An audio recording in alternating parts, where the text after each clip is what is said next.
In the previous episode, we introduced the model of the intuitive compass. In this episode, we'll discuss how the intuitive compass works and how it can help you innovate. Reason. We've all been taught to think that reason is our highest form of intelligence.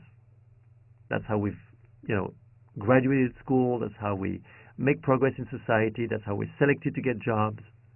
But actually, in 2004 and 2005, neuroscience has proved, that's research conducted by the MIT Picower Foundation for Learning and Memory, that our instincts are heavily involved with our most sophisticated decision-making processes.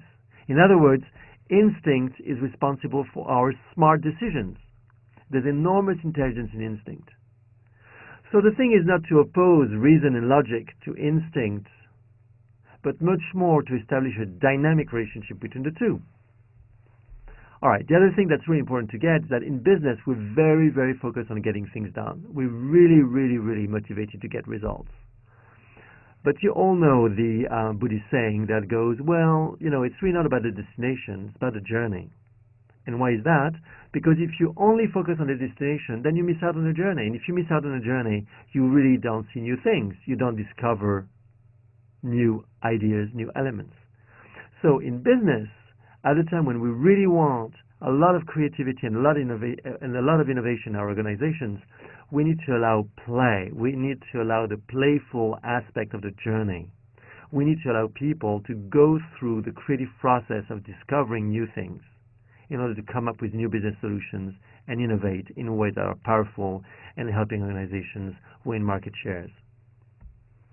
So again, it's not about opposing the very result-oriented managerial approach to a much looser, playful approach to creativity, but it's about intertwining both and establishing a dynamic relationship between those two attitudes. So once you've established this, here is a compass. In the north, reason, think of the brain in the top of the head, and instinct, our guts, in the lower part of our belly.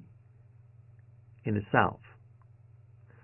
On the east side, where the sun rises, which brings clarity, we can read results of our actions. On the west side, where the sun sets, we lose clarity, we enter the unknown of the creative process. That gives you 4 quadrants. In the northeast quadrant, it's all about applying reason to get results. It's typically administration, optimizing the processes, streamlining any situation and project to get the most efficient results. In the southeast corner, it's instinct applied to results. It's typically your sales guy mentality. Get them out of the door, they will come back to the window. In the northwest, it's applying logic and reason to a creative process of thought. That's typically your strategic planner, your marketer, okay, the people who come up with vision and strong ideas. In the southwest corner, it's about applying instinct to a creative process. That's typically your creator, your inventor, your entrepreneur, whether they are artists, whether they are scientists. Nothing ever of depth gets created without moving through that southwest quadrant. This is the quadrant of our creative genius, and it's the hardest to manage because it follows unconscious processes of the mind and the chaotic aspect of play.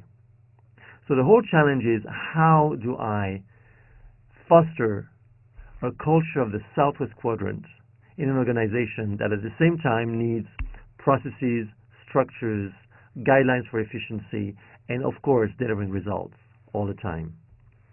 So now that we've seen how the intuitive compass works, look for the next episode because we'll show you how it applies to business with real life examples.